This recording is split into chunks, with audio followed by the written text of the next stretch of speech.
Hi, my people. How are you doing, guys? My name is Rose. I welcome you to my YouTube channel. And today, guys, the weather is very, very hot. It is extremely hot here. We are in summer, and the summer with its challenges. Wow, wow, wow. It's very, very hot. It's 1 a.m., 1:20 a.m., and I can't sleep because it's hot. The AC is making a lot of noise. I don't like the AC in the first place because of that coldness. I have a problem with my feet when it absorbs cold, it gives me a lot of problems. And that's why I do always try to avoid the AC at the same time because of the sound, that hissing sound. It makes me not to sleep without AC. It's very cold. It's very, very hot. It's hot. We are in summer. It's very hot here. So I've decided, let's talk. Let's have we call it a recap. Wazee ukumbuka. Yes. Let's have a talk. Thinking about my what? Childhood memories.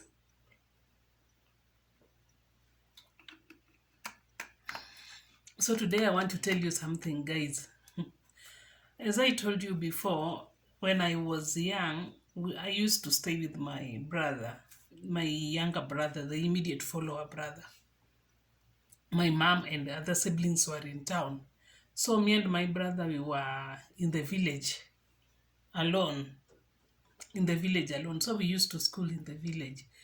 So when I was in class 7, I think in grade 7, you see, they are in class, even if you are in the same class, but you find that maybe you are of the same age, maybe age difference of 1 year or 2 years, but there are those kids who grow or they mature up or they are exposed more earlier than others, especially the extroverts. They intend to be very much exposed earlier than the others. So there was this boy in my class. His name was Martin. Martin, I remember when I was in class 6 or class 5, his dad died and we went for the burial. He was my classmate. We went for the burial, and I think Martin, being the last born of the family, his family spoiled him a lot, a lot, a lot. So Martin was kind of an exposed kind of a child. Now I understand. By then I never understood him. Because Martin was all over. Any mistake in the school, Martin was there. Disco Matanga, Martin was there. Making noise, Martin was there. Being disrespectful, Martin was there. In sports, he was the best. He was just the best footballer, the best athletician, the best. Martin was, he was all over. He was all over, and the teachers loved him. At the same time, they hated him because of his behaviors. Martin, even in class, he couldn't keep quiet. He was the best noisemaker. So it happened that this Martin, there was this kind of a habit of teachers going to disco matangas to check on the students who went to the disco matanga. So Martin was always there in that list that Martin went to this disco matanga. Martin was a prefect. Martin was everything in the school. He was a darling. He was handsome. He was a noisemaker. He was very annoying. Martin was just that kind of a boy. So when we reached class 7, I think because he was exposed and I can say he was spoiled in a way, Martin started approaching me through my cousin. My cousin he was a dropout by then.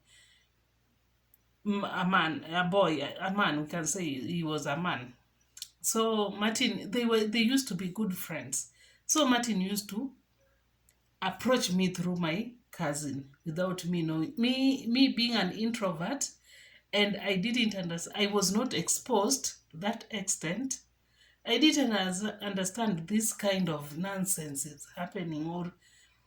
So we used to collide a lot with Martin in class when I was in class 7 now.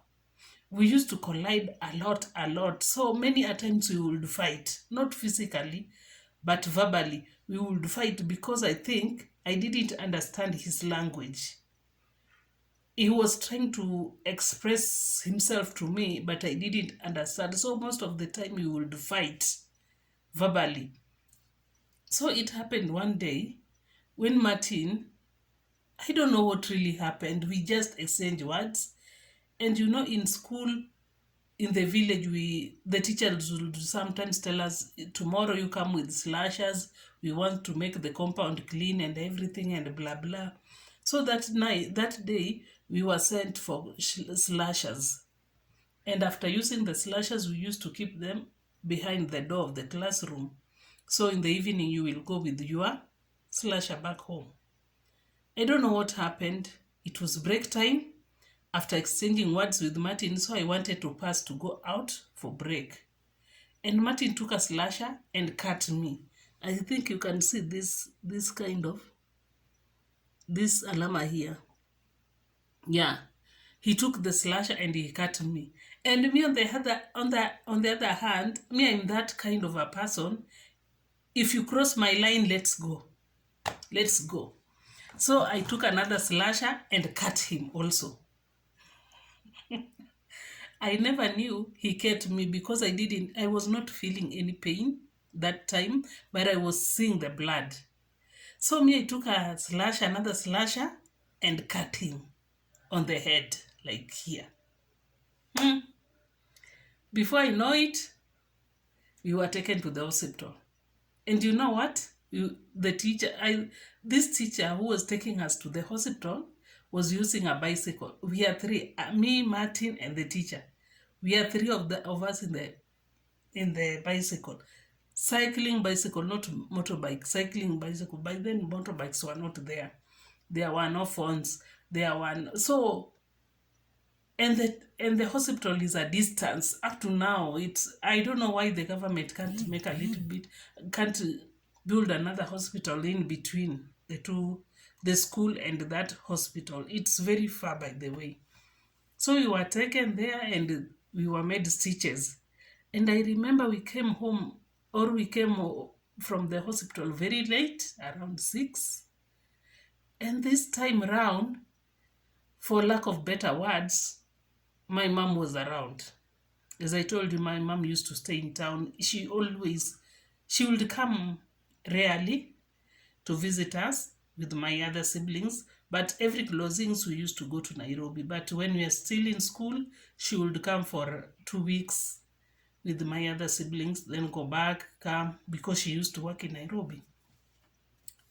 So this time my mom was around. The school didn't know my mom for a very long time because she was always away.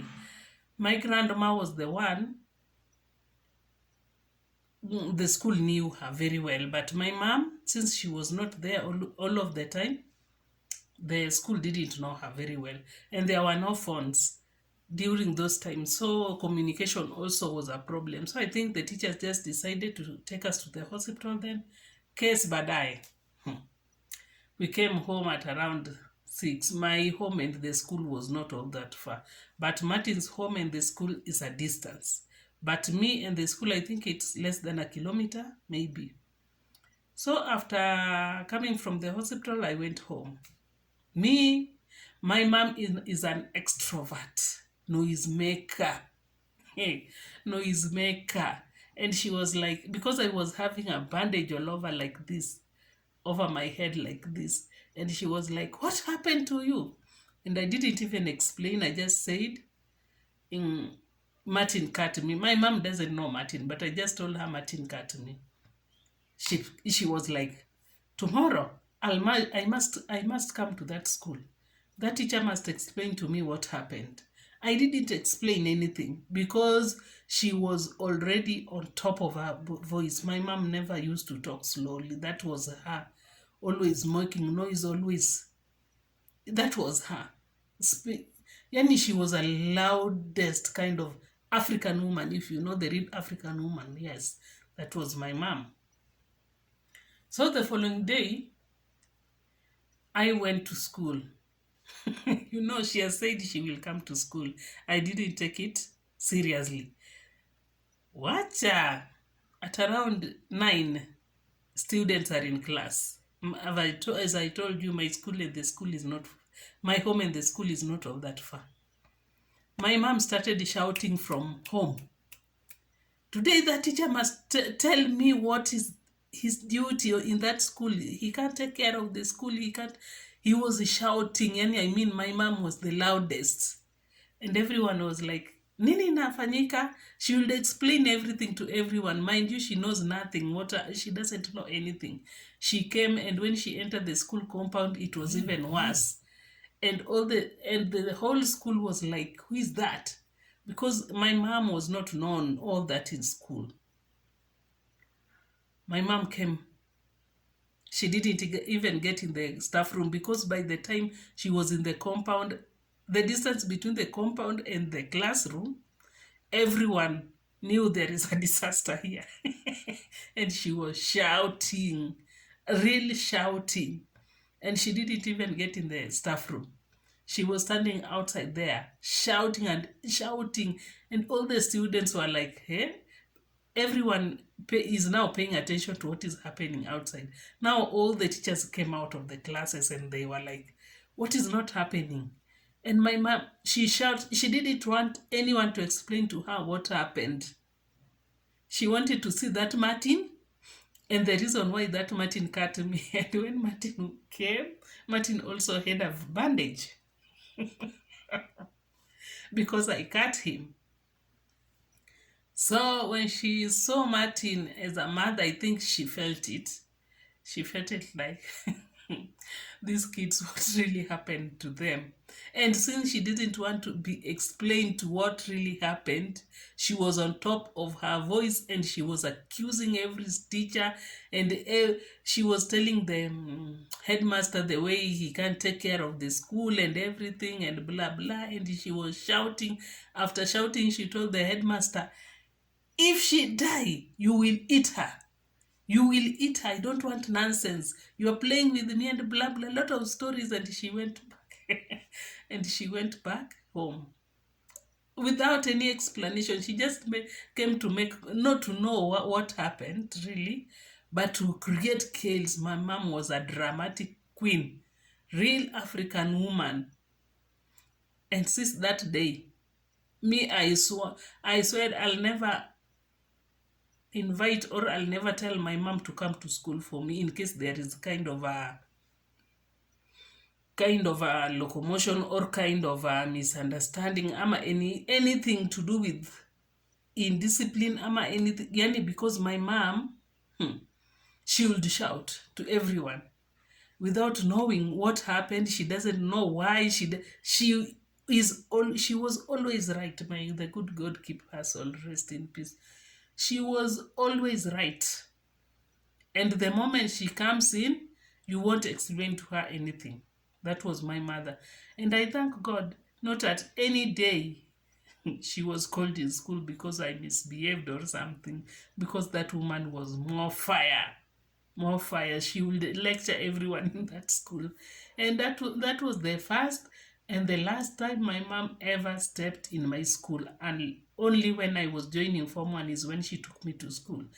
But until I finished high school, she never came to school. She never came to school because my mother was a more fire. Guys, has your mother ever came to visit or came to attend any kind of misconduct in school? How did she behave? Tell me in the comment section, because my mom was a more fire. My dad is an introvert just like me. He's a reversed kind of a person, but my mother she was the disciplinarian. My mom was everything in that home, because she was a no-nonsense type of a woman. At the same time, she was a very accommodative kind of a woman. I mean, she was very forgiving. She was this kind of a woman who will accommodate everyone, but no nonsense. So guys, tell me in the comment section there, if you ever called your mom in school, if she ever came to school when you misbehaved, or if there was something that the parents should know and she was called, how did she behave? And until next time, this is your sister Roslyn's. Bye bye.